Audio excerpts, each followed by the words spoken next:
Let me just start by asking you to each say your name, your role, and how long you've been at Thun Jordan. My name is Matt Alexander, co-director at Thun Jordan School for Equity, and I have been here since the school opened in 2003.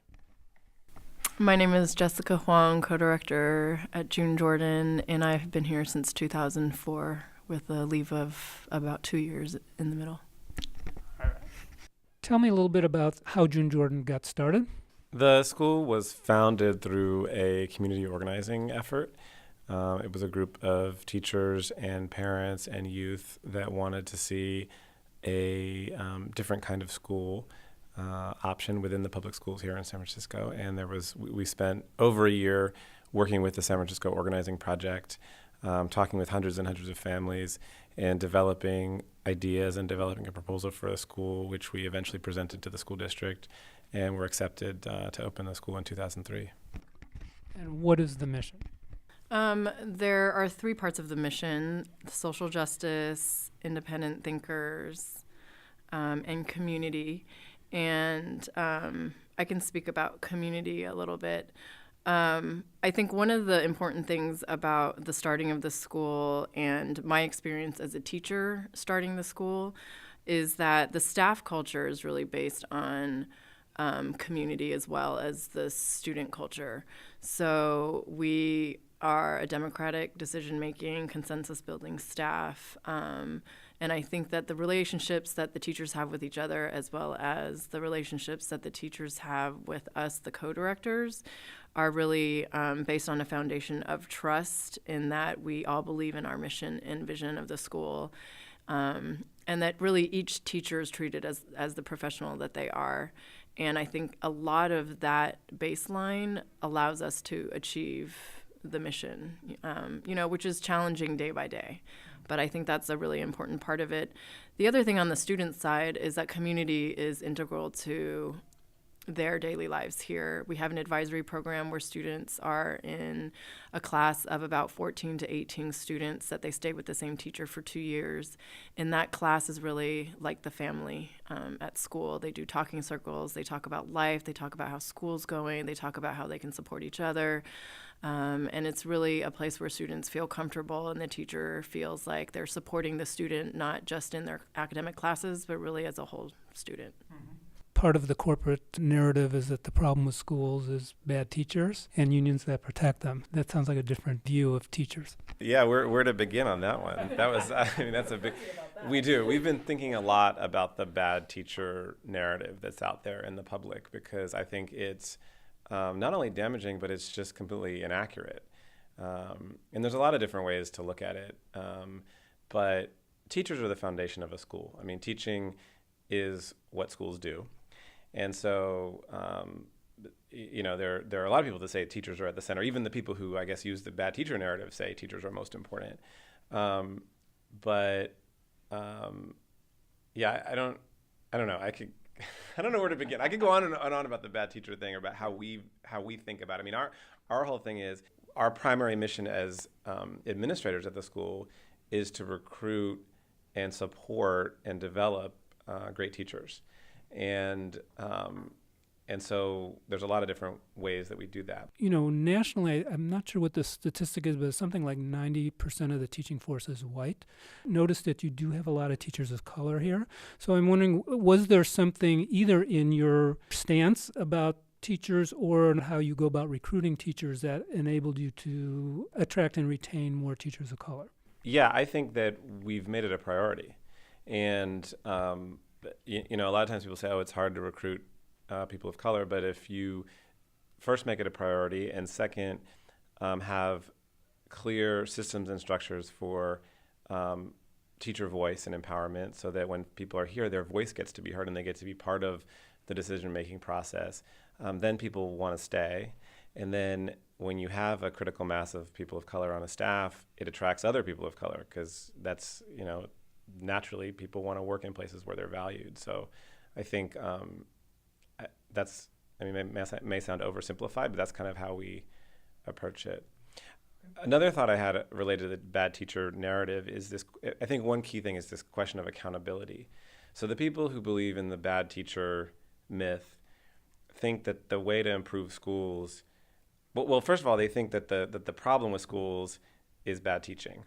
And they think the way to improve schools is to hold teachers accountable through top-down, bureaucratic, technocratic accountability measures, because the problem is that teachers aren't working hard enough. And anyone who ever knows a teacher will tell you teachers work incredibly hard. And so to the extent that teachers aren't meeting their potential, it isn't about them not working hard enough. It's about the system that they're working in, and it's about them not having opportunities for professional growth and development. And then there are many, many brilliant teachers out there who also are being stymied by that same bureaucratic system. So we look at accountability differently too. We don't see ourselves as primarily accountable to bureaucratic rules imposed by the state. We see ourselves as primarily accountable to our students and their families and the communities that they come from. And so we believe that's a very high level of accountability. We make teaching public here. We invite parents to come in our classrooms anytime. Teachers here are always on their toes because they always know that parents might come in, visitors from the community might come in, prospective parents and students might come in. So we're all about accountability. We talk with parents and with students about what good teaching should look like, so that collectively we're in conversation with parents and kids and ourselves as educators about what good teaching looks like.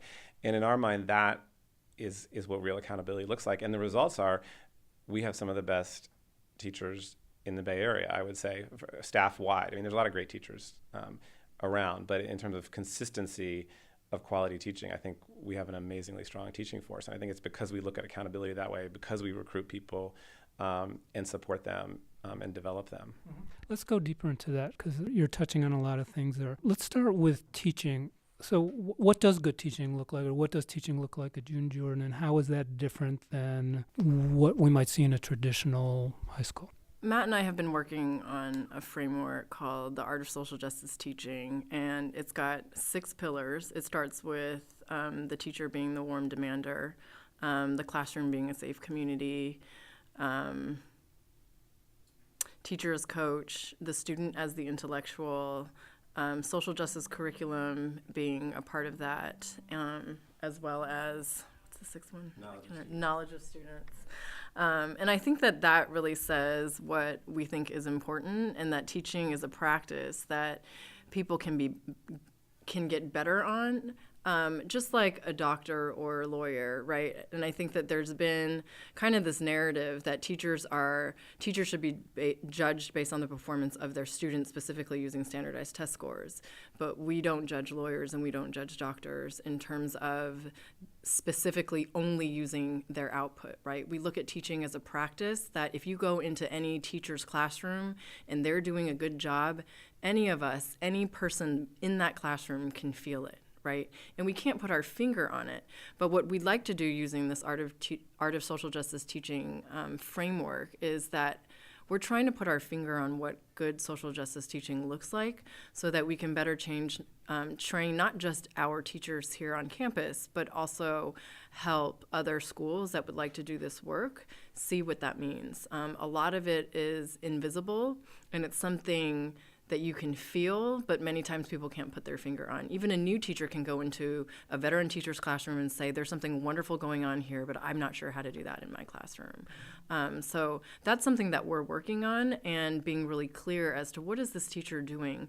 And I think one of the things that a lot of our teachers do well is naming students as intellectuals, that the ideas that our students have are named as their ideas, and that they can have conversations within the classroom with their peers using their opinions and using some of the resources that they have in the classroom as evidence for their knowledge. Can I add something to that? Yeah. So you asked the question, how is our teaching different from a traditional school? I would argue that our teaching is very traditional. If you go back 2,500 years to Socrates, the kind of teaching that we're trying to do is the kind of teaching that Socrates did. I would argue that a lot of American public schools today are teaching in a radical way that doesn't work. And it's radical in that it is about making teaching overly simplistic. It's radical in this idea that teaching is something that you could script. These are radical, crazy ideas in my mind. What we're trying to do is something that is very old and very traditional, which is about human beings raising children according to the right values and as intellectuals, as deep intellectuals who can be creative, critical thinkers, who can be educated to be citizens in a democracy. And that's a really old idea. And it hasn't happened all the time, but it has happened for a very long time. And so I think that our public school, a lot of our public schools in America today are doing something really different that's frankly really dangerous. Can I add something to, we were just talking about our teaching staff, and I think one of the things about social justice is that our definition of social justice is about fighting against oppression, both internal and external. And if you look at the history of public education in the United States, education is really a form of oppression. Public education has been used that way for many years to create a working class of people that is going to continue to adhere to the status quo. And I think that having a staff particularly dedicated to that really means looking at the class and race of our teachers. And currently, I think that if you look at what does social justice really mean, I think that we want our school to be taught by folks that are from the community that understand where our students are coming from. Right now, we have 5 alumni that work here as staff. And that has continuously really made a difference in terms of the connections that our staff are able to make with their students. So a lot of people might say, okay, well, I like the idea of a social justice-oriented school, but there's still sort of this poverty of imagination of what that would actually look like when you walk in, right? I mean, very few of us have ever experienced that, or it's hard to imagine. So what does social justice look like when you walk into a class at Thun Jordan? Well, first of all, social justice is a really big word, and everyone here in the Bay Area loves social justice. So I think one of the problems with being a school for social justice is defining what exactly that means. And I think actually in our early years as a school, we struggled with that, and we were confused about our definition. We didn't have clarity as to what it was, and it meant a lot of different things to a lot of different people. And our former co-director, Derek Smith, who spent 3 years here, helped us really hone a much clearer definition of social justice, which is opposition to oppression. Starting with, most importantly, internalized oppression, because that's the form that we see most often. And so for us, a school for social justice starts with values. We have our 4 values we call rich values: respect, integrity, courage, and humility. It spells out rich. And so we want, the first thing a school for social justice looks like, in my opinion, is it looks like a place where there's an attention to values and to human dignity and a tone and culture of respect. And not that there's never disrespect, but when there is, it gets addressed. It gets addressed by staff. It gets addressed by students. There's an acknowledgement within the community that we are not going to just go along with the sort of me-first American media culture that's out there, but we're going to directly challenge that. We're going to support one another as a community. We're going to respect one another as a community. We're going to have integrity. And things like that. So that's one thing. And only then can you begin to think about being leaders for positive change in the world, which is sort of the second piece of social justice, right? If we're going to go out there and create change, however we might do that, we first have to start with ourselves. But we do see ourselves in the long term as helping to train our students to be thinking about being change makers. We're not going to tell them what to think or what change to make, but we want to challenge them to think critically about the world that they live in, because we know that they're the leaders. They're going to be the leaders. And if they're just thinking about preserving the status quo, that's not going to create social justice. So we want them to be thinking critically about the status quo and thinking about how they might want to create change. So those are some of the things we would want students to be thinking about, talking about, able to articulate in a school for social justice.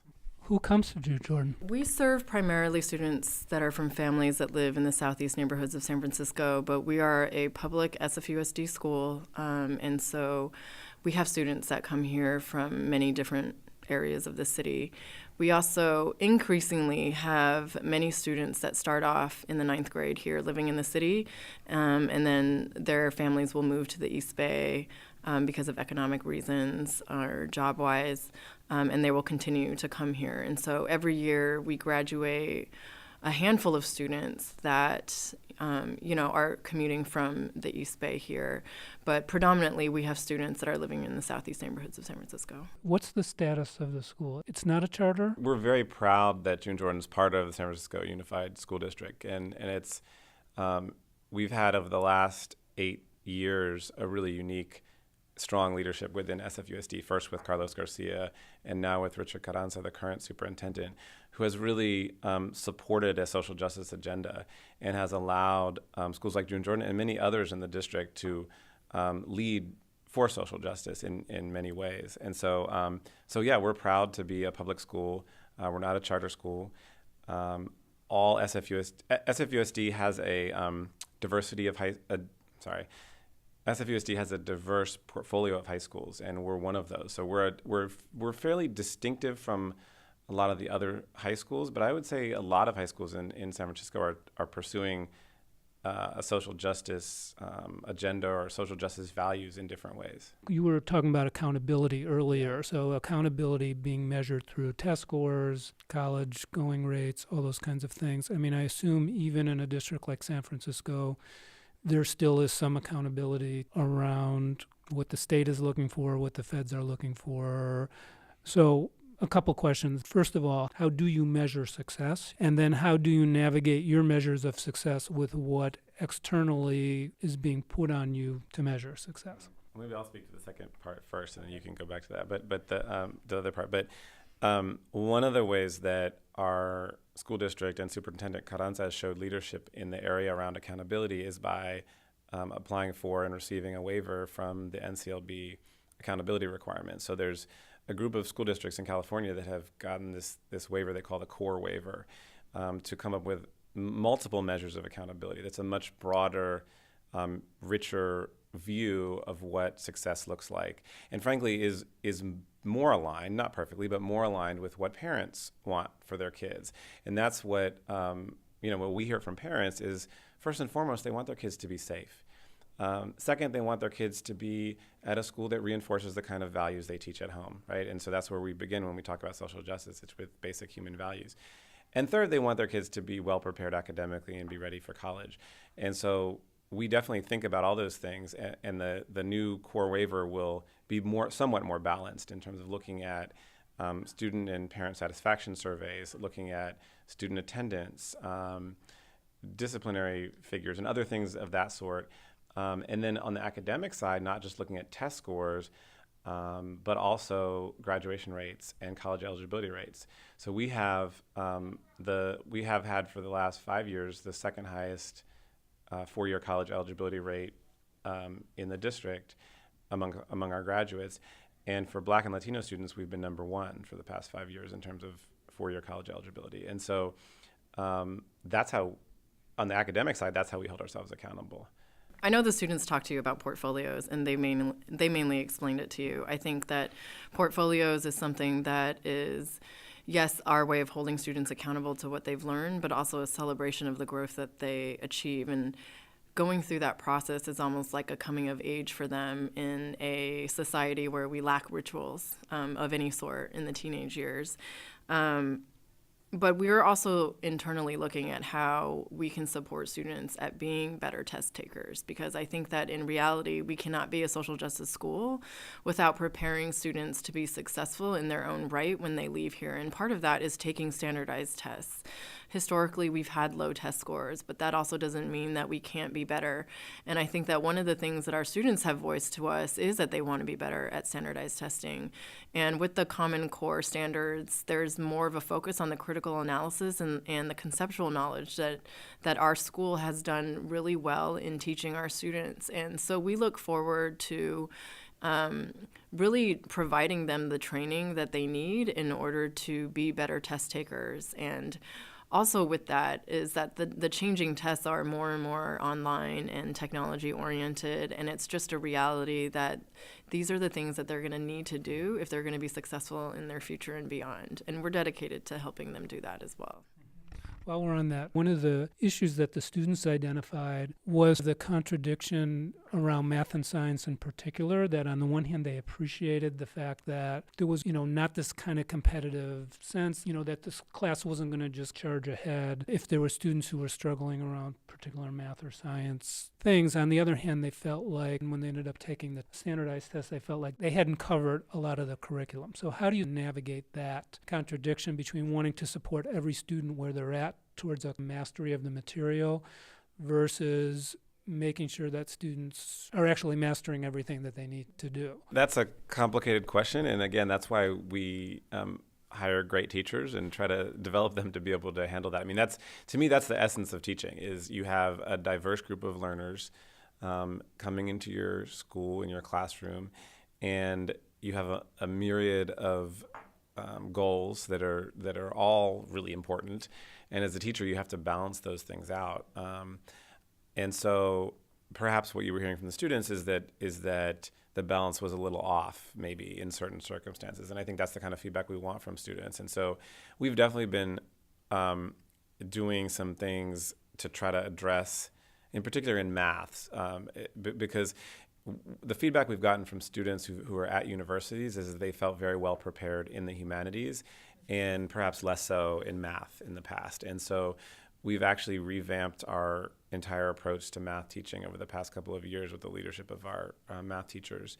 And we've doubled instructional time in the 9th and 10th grades in order to allow for a more inquiry-based approach to mathematics that both challenges students to look at university-level math concepts and at the same time helps them go back and go deep on fundamental concepts like fractions, like negative integers, that many students don't really understand. And a lot of higher skilled high school students sort of memorize the formulas and charge through math, but they don't really grasp these concepts. And so our math curriculum is now, our new math curriculum is designed to try to address both of those things at the same time, which is the approach we've taken in humanities. So in humanities, which has been effective, we have kids come in at lots of different literacy levels, for example. They come into 9th and 10th grade and they're being challenged to write essays on complex theoretical topics at whatever level they're at when they come in. And so they're able to develop their basic literacy skills while also engaging in higher level critical thinking. And so we're trying to do the same in math. I don't know, do you want to speak to science? Or I can. I think that at least just for math, I wanted to add that our teachers know that they're not at the mercy of a standardized test, that their main job is to help students learn math. And we have students coming in with very low math skills. And learning is really not just about how much you know, but about the mindset that you have. And I think that not just our students, but, in the United States, it's okay to not know how to do math as an adult, but it's not okay to go around saying that you can't read. And so we also are fighting against a cultural knowledge that it's okay for adults to walk around saying they're not good at math. And I think that we're fighting against kind of a larger beast in our math curriculum, and through complex instruction as well as using some of the algebra project curriculum, we've really been able to change some of that mindset for students as seeing themselves as not only they can do math, but that they may be good at it and it might even be fun. And I think that science is also something that is, when you look at, I was a science teacher for many years, when you look at the amount of standards that is covered by a multiple choice science test, it's a lot. It's a lot. And I think that we really emphasize depth versus breadth. And that if students really understand one thing that they're learning to an amazing depth, that it's really becoming lifelong learners and activating the part of their brain that allows them to really connect with what they're learning, and that it's virtually almost impossible to teach every single science standard in one standard school year. So I think that some of the things that we've heard from students that are actually going into science in colleges I've definitely heard it with math, and I haven't had a specific conversation about science. But yeah, what Jamark says. Yeah. Did you talk to Jamark? Yeah. Yeah. So Jamark is going. He loves science. He's really passionate about science. So we'll get good feedback from him next year at the university as to what that's like for him. Although I remember even now, a long time ago when I was in college, having some science classes being all about memorization and just kind of this basically trying to weed people out. But then other science classes, more sort of often the ones for non-science majors, were about the big ideas in science. And so I think there's also sort of tension within the scientific community as to what is real science. So I mean, that's some of these tensions that you're mentioning are ones that are not unique to us, and I'm not sure there's an answer, but I think again it's the teacher's challenge is to sort of navigate that. You actually started talking some about the connection to the parent community. Can you say some about the extent to which students are involved in the broader community outside of their own school community? So either service learning, or is there anything built into the program that helps students get out into the broader community, and then how might that in any way be connected back to what they learn here? So Lenore Kenny teaches a class called MICA, which I think Renz was talking about. That's called, MICA stands for Mentoring Youth in Community Action. And she spends about a semester talking about community organizing and the principles of community organizing. And then the interest level really comes from the students themselves, and they think about what are the things in their community that they are interested in, that they would want to be change makers for. And then in the spring semester, the students do internships in the community related to that, but also using their knowledge of community organizing. Talk about peer resources. Well, yeah, I mean, we also have the peer resources program, which is a more internally focused service type program you may be aware of. But I mean, I think this is an area that we're trying to develop more, honestly, because I think one of the things we do really well as a school is give young people an intellectual framework to think about the world around them. What Freire calls this idea of critical consciousness, and having ways of thinking about social problems or frustrations that they may feel on a daily basis based on racism or sexism or homophobia or neighborhood violence or gentrification, whatever it may be. They have an intellectual framework after graduating from here, but they don't necessarily have a lot of opportunities to take practical action about those things. And maybe, we are a school, so maybe that's okay. Maybe it's okay if they're going to take action, they do it somewhere else. But we'd like to provide more opportunities for students to develop leadership skills, whether that's internally or externally. And we have some, like the MICA class and some others. But it's one of the things we're working on is we're also pairing students up with community agencies or organizations, if they're interested in a particular topic. And we've done this too, where we'll refer them to, okay, so you're very passionate about this issue, or this issue has affected your family. Here's a community organization you could work with if you're interested. But it's definitely something we're working on developing. Okay. I'd ask the students this, but I'd be interested to hear your response also. What happens when a student is struggling academically, behaviorally, struggling both in the sense that it's just a challenge for them, or also struggling in the sense that there's some level of resistance to what's happening? Well, I would make a distinction there, because I think what we expect of our students is that they buy in to our mission on a basic level. San Francisco is a choice district, and one of the great things about that, I mean, there's disadvantages, but one of the great things about it is that schools have missions, and they're mission driven, and so families and students can choose schools based on those. And so we ask students to buy into our basic mission around community, social justice, independent thinkers. And we don't expect that they won't make mistakes. I mean, we expect them to make mistakes. We expect teenagers to make a lot of mistakes. And so our expectation is that they handle those mistakes with humility and with respect, and understand that we're all on the same team here. And our job is to support them and hold them accountable when they make mistakes, and provide opportunities for them to make amends.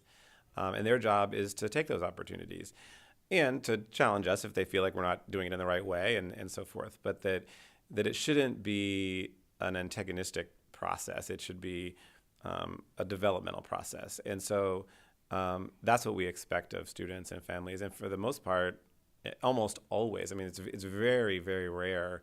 I can't even think of times when kids are sort of outwardly reject that. And if they do, they need some other level of support. But it's very, very rare.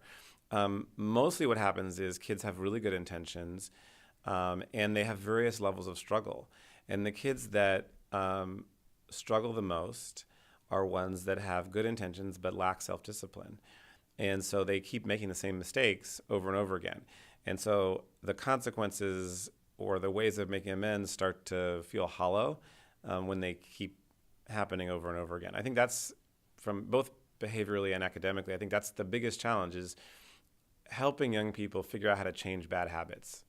They'll sit with you and want to change those habits. They have the best of intentions, but it's really hard. And often, it's associated. There's drug or alcohol addiction or other compounding factors that make it really hard for those habits to change. But we rarely encounter students who don't want to engage in that journey with us, because everybody on some level wants to be their best self, right? And that's kind of how we approach it.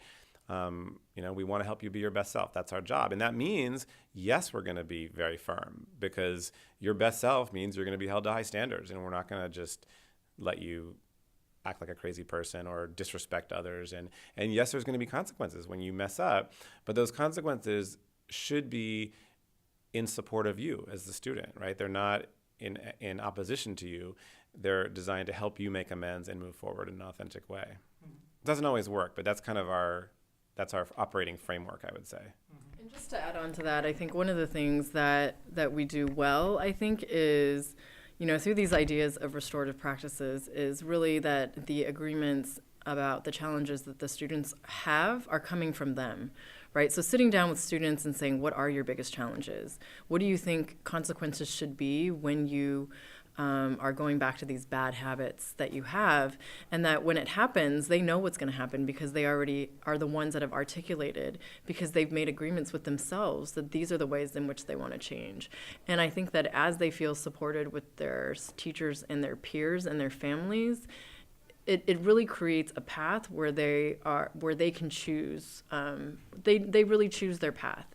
And so many of these conversations with families, if they do end up having to choose another school, it's really about what Matt said. It's about the fact that your path may not be leading in adherence with our mission. It doesn't mean that you can't graduate from high school, and it doesn't mean that you're not going to be a successful human being, but it also means that you're not living up to the rich values that our community is about, and that that we've gone through a series of choices where this has continuously been a challenge for you. So let's just go a little deeper into some of the behavioral side of this. So again, this dominant narrative is most extreme is zero tolerance policies. Schools just need to hold students more accountable, which is coded language that ends up fostering the school to prison pipeline. How is that different here? I mean, you reference restorative practices. So what does it actually look like if there are behavioral problems happening in a classroom here? What is your general approach? Can I say something quickly before that? So I think that one dominant narrative is the sort of no excuses, lock them up and throw away the key approach. But in the Bay Area here, there's another dominant narrative, and in some other places as well, which is this, what I would call misunderstood or misinterpreted restorative practices that is a lack of boundaries. And so I think I've seen a lot of the other extreme. I've even seen it here at times, where we go from that extreme. We don't want to be the bad guy. We want to be the social justice educator, and therefore we have no boundaries. And there's a real lack of accountability, a lack of safety. And I actually feel like that approach is feeding the school to prison pipeline just as much as the opposite one. And so I think we're trying to take an approach that is perhaps somewhere in the middle, but I don't think it's a middle approach. I think it's a strong approach that's about having very clear boundaries, having very clear expectations, and providing students with the support and the opportunities to meet those. So I think that's just an important distinction, because I think there's a lot of folks who misinterpret what restorative practices actually means. Absolutely. I appreciate that distinction. I'll talk about what it looks like on a day-to-day level. And, this is something that Matt and I continuously talk about every day and year after year try to be better at. And, we were just doing some data for something we needed to do. And really, from about 4 to 5 years ago, having 400, 500 referrals a year to the system that we have now, which I think is working pretty well, is really that at another school, a teacher might have a challenge with a student in class and then send that student out with a referral. That student will go to the office, maybe read the referral on their way, became even more angry about what the referral says about them, go to the office. If they're lucky, they might talk to either a counselor, maybe the vice principal or principal about what happened in that class. Maybe a parent is called, but more likely that student might sit in the counseling office for the entire rest of the period, miss out on the class, not want to go much later in the week because they've already missed a lot of class time. And so we're creating a cycle of students that are not in class and missing a lot of their curriculum because of behavior issues. And so a couple of years ago, we kind of created a system where teachers, if they were having difficulties with students, that they would call a Thun Jordan cell phone. And that our security guard, who is extremely amazing at having conversations with students as well as teachers, will go. And if he's on break, then one of us will go and address the student in the class, talk to the teacher. Perhaps the student will make amends right there and go back to class. And so we have kind of erased that idea that there's a third space that a student can be that's not in class and that's not at home. So a student currently has to be in class, or they're having a quick conversation and they're going to go back to class. One of the things that has also created is the fact that really our job as administrators and leaders in the school is to coach teachers and empower teachers to be better, right? And part of that is talking with students about behavior issues. And so we're trying to flip it so that if you're having difficulties with a student and it becomes a pattern, of course, come and talk to us, email us, call us, come and sit in our office, talk to us about the student, and we will strategize together on that student. We'll either meet with the student, we'll create a plan, we'll call the student out at a time that's convenient for us and talk with the student about a pattern of behavior and not about just one incident. And so I think that's also helped us as leaders be better at whole student support instead of one incident, right? Because all that one incident does is I can't fix a student and send them back to class. The only person that can do that is the teacher in the classroom. Right. Yeah, the other dynamic that happens with that is that I think administrators in many schools undermine teachers' authority by handling situations that the teacher could handle. So one of the stories I like to tell is when I go in a lot of schools and I see there's been a kid who had their phone out in class, right? And the teacher says, "Give me your phone. My rule is you got to give me the phone." And the kid refuses, right? So the teacher calls security. So then the security guard comes, and then the kid gives the phone to the security guard or maybe to the assistant principal. I refuse to do that. If that happens in my situation, I say, give the phone to your teacher. They're the one you need to respect, not me. Because otherwise it creates this weird power dynamic, where it's like and so we're trying to empower teachers to be the authority and create that safe space within their classroom. I mean, our job as administrators is to coach teachers, to back up teachers, to make sure they're doing it in the right way so that they're supportive and caring, and at the same time have high standards. So that's what we try to do. You have about 400 or 500 students, right? Closer to 2. Oh, is it 260? Okay. We're a little over 270 right Okay, so what about the scalability of this model, particularly the scalability of this model in a period where the corporate education agenda at best does not value or has a very different narrative about what education should be? First of all, are you aware of other schools that are doing a similar approach to you or that have tried to replicate this model? What would it take to see more schools like Thun Jordan? And what is it like trying to operate this type of a model in the climate that we have now? So I should probably pull the questions apart a little bit. So let's just start with the scalability question, first of all. So have other schools tried to replicate this? How possible does that seem? Well, I don't think it's about replication, but I think I think this type of school has been created over and over and over again in human communities all around the country, around the world, throughout history.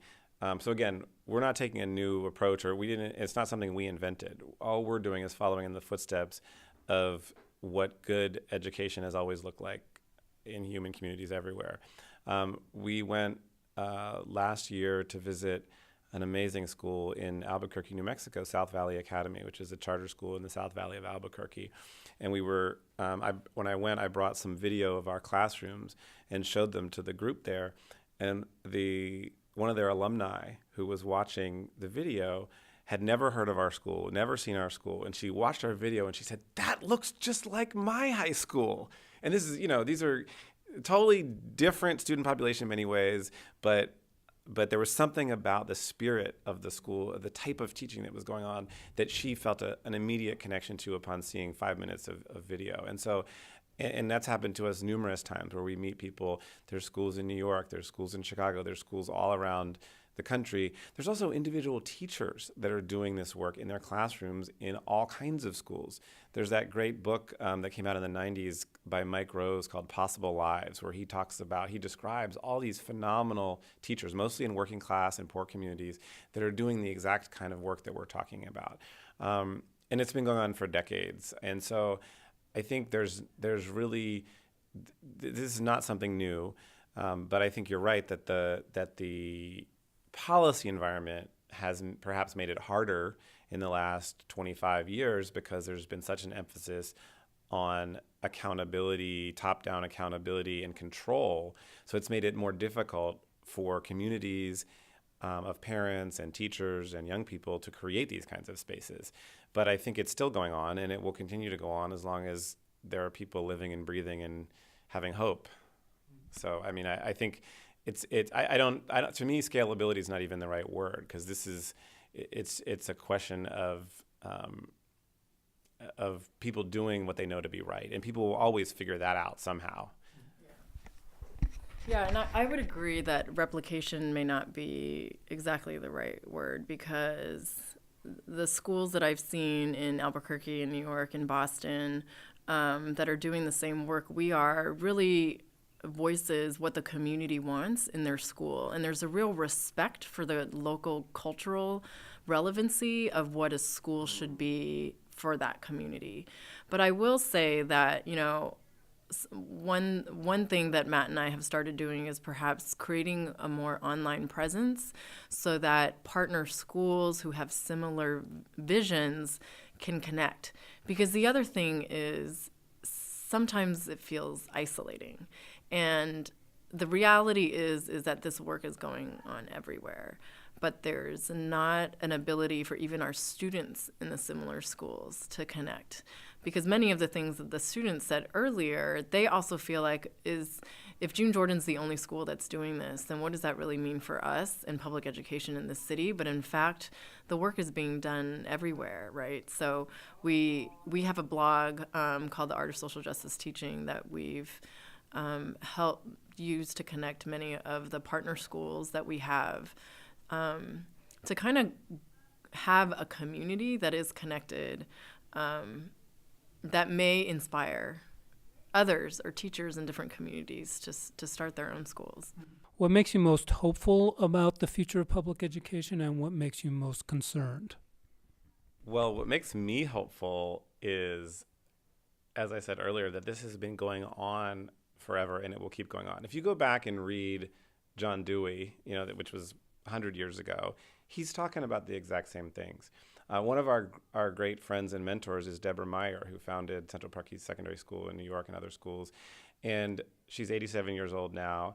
She was out visiting us a couple weeks ago and came by, and we were talking with her about the work. And it's the same work that she was doing years and decades ago, and continues to speak about and write about. And so what gives me hope is that it's clear that there's something within the human spirit that's going to make places like this a priority for people. Especially, there's a long tradition in American working class communities of doing education right, of valuing education, and making schools places of liberation, of potential liberation. And so I think, and like Jessica said, that's happening all around the country, in classrooms, in schools. It's happening all around the world. And so that gives me hope. I think the policy landscape, it's almost like the policy to me, now that I've been in this for a while, is almost like an ocean wave. It comes and goes. Right now, I think we're actually in a pretty good policy environment in California, thanks to the leadership of Tom Torlakson, Linda Darling-Hammond, and other people who are kind of pushing things in the right direction. Nationally, I think we're still in a pretty crazy policy environment, but I have hope that that'll change because they'll push it too far.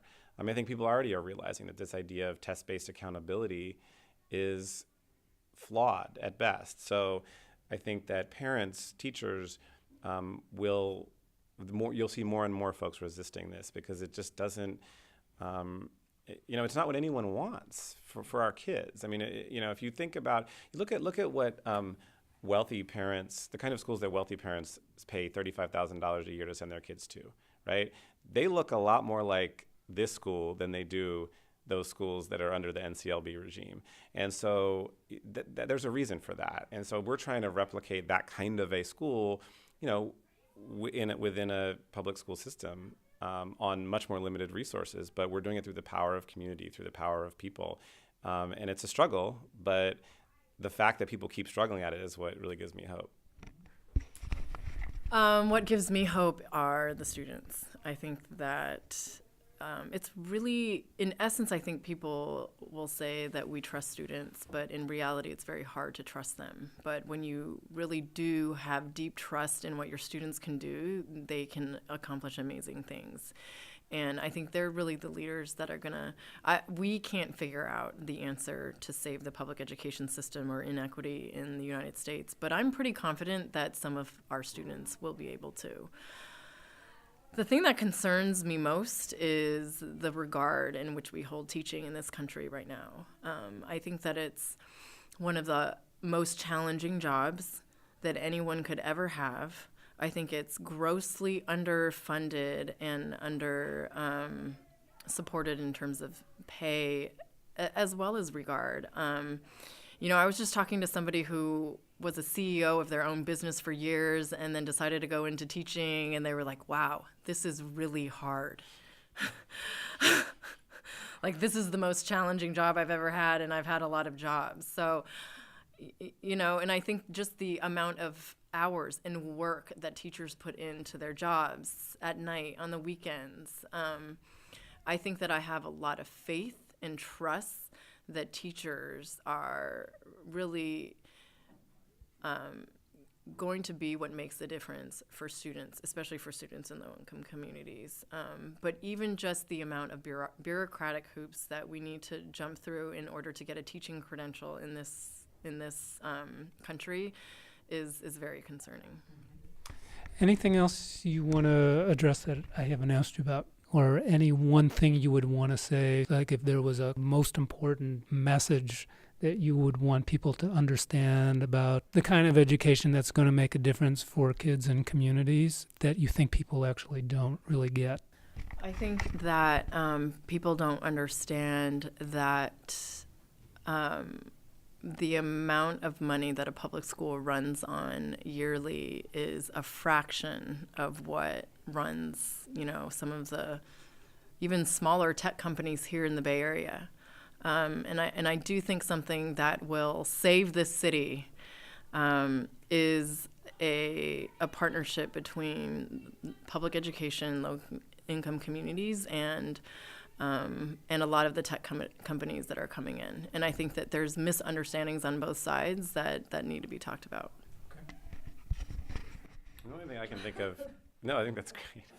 The only thing I can think of is where you started, which was the bad teacher myth. I'm amazed by the staying power of that myth. I have friends who I love and respect who chose who to vote for state superintendent in this most recent election based on the idea that we needed to get rid of teacher tenure because they thought it was eroding public trust in the public schools.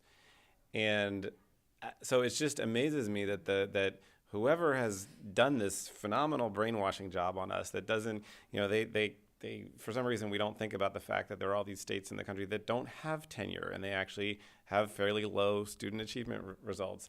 They don't understand that teachers get fired at higher rates than doctors and lawyers and other professions. And they don't understand that that's not even the issue, right? The issue isn't the few bad teachers who shouldn't be teachers. Of course, there's a few bad teachers, just like there's a few bad folks in any profession. The challenge is developing all teachers to be their best selves and to be the amazing professionals that they can be. And there's this long tradition of doing that, but the system we have now it's designed to work against that. The policy and bureaucratic and technocratic education systems we have are actually working against good teaching. And those are the same systems that are promoting this bad teacher myth. And then they're the ones that are making it more and more hard for good teachers to do their work. So it's that really concerns me. So we were talking about alternative approaches to behavior that are neither zero tolerance, push kids out, nor, on the other hand, just ignore and neglect behavior and set no limits. And you were talking about trying to create more of a partnership. Yes. One of the ways we create a partnership with students around behavior issues is by expanding the context so that we're all thinking about the cultural pressures that students are facing, so that it's not when a kid, brings alcohol to school or something like that, part of the reason they did that was because they're being brainwashed by the music they watch and the things they see on the internet and the images of what young people, and particularly young people of color, are supposed to be acting like. So if we can view that as the enemy, we're then working in partnership with the student to help them become their best self. And when we call them on that and hold them accountable, it's done, again, in that spirit of partnership against the common enemy, which is the brainwashing by the media culture that's out there. And so that helps frame it in a way that's not oppositional, because we really are on the same side, and the enemy is that sort of negative stereotype of teenagers that they're falling into due to a lack of self-discipline or whatever the reasons may be. But we need to help them become their best self and take a more positive social justice path. Mm-hmm. Let me ask you a follow-up on that, because in a school where the paradigm is much more zero tolerance, the rules are made by the adults, and then the adults are the enforcers. So to what extent here is there a peer accountability to each other, or to what extent are students actually allies in what you're talking about and struggling with their peers? To a great extent. I mean, it depends to some extent on the issue. So just for example, on fighting, for example, we've made a cultural shift to the point where students understand that fighting is the enemy, and that is, they're sort of being brainwashed to act in stupid ways when they're provoked to fight. And so culturally, we've shifted to the point where if kids have a conflict, they'll let adults know, and we'll handle it, and we'll get the kids together, we'll do a mediation, whatever. If kids become agitated and perhaps are about to fight or want to fight, their peers will separate them. And they use our rich values, respect, integrity, courage, and humility as a framework for a lot of that work. But a lot of it is the sort of cultural shift. We're still working around other things like alcohol or marijuana or those things, which maybe kids are less likely to maybe come forward about. So I think it depends somewhat on the issue, but it's about helping young people to see it as, again, they're being brainwashed by the media to act in certain ways. And so we all need to work together to resist that. And one of their roles as a peer is to stand up and challenge their peers when they mess up. So when our value of courage, which is one of our school values, we talk about courage in terms of face your fears and face your peers. Because we're all going to do stupid things. We're all going to lack self-discipline. We're all going to fall into bad patterns of behavior. Do we have the courage to challenge our friends when they do that? Because that's what our friends need us to do, is to challenge them when they're acting wrong. And so those are things that we definitely talk a lot about, and kids will often step up in those cases. Yeah, that's very cool. Knock on wood, it's been almost a year. So it was, And so I was getting so nervous about, we actually staged a fake fight this fall. It was like, I called it a fight drill. It was like a conflict drill. You know, schools, we have fire drills all the time, but we never have fight drills, right? And a fight is much more likely to happen in a high school than a fire. Yeah. So we had a fight drill, which was basically, I went to the drama club and I asked the drama club, could they stage, you know, an almost fight. And so they did this whole thing, and it was great. It was very realistic. I thought when I watched the rehearsal, I said, whoa, let's just maybe tone it down. And they're like, no, it's got to be real. I was like, okay. So before we did, right before one of our assemblies, we were getting the kids quiet for our school-wide assembly, and these two girls in the drama club start shouting at each other in the aisle, and just going off. And we had alerted the staff, and we hadn't told the staff exactly when, but we had told the staff sometime in the next 24 to 48 hours, there will be a conflict between students. It will be a drill, and here's the protocol to follow. We need to separate the students. And so staff did great. And then we brought them back in, the girls who had been in the little fake fight, we brought to the front of the auditorium, and, you know, of course they hugged and stuff. And they led a debrief with everyone about why is that why is fighting a problem? But more importantly, what do you do when people have a conflict and are angry and are about to fight to prevent it, right? And the big thing is separate them and all this stuff. And we talked exactly about the issue of filming. So we had another kid in the drama club who filmed it. And so he got up and said, well, did you guys notice what I was doing and why was that bad? And it was brilliant because it sort of demystified the whole thing. And so I think, and there was just sort of almost this collective sigh of relief or something, or just this sense of, okay, now we know what to do, right? So we reviewed with the students the protocol of, like, you know, if people are mad at each other, separate them. Don't let them keep looking at each other, because that's what's going to lead them to fight. And so I think it just made people feel, you know, like we can, again, it sort of is like, let's not pretend there's not going to be conflict. Let's not pretend that kids aren't being brainwashed by the media to want to fight when there's conflict. Let's just deal with it and have protocols to deal with it when it comes up. And so that's why we've been able to prevent it, I think. I love that. It was, so cool. Yeah, it was great. And I was kind of surprised. I didn't even know. It was just sort of this thing that happened. We didn't even really plan it. Yeah. So I went to the drama club. I didn't even know if they would say yes. And the drama club was like, yeah, that sounds great. And so they planned this whole thing. It was great. It was fun. That's incredible.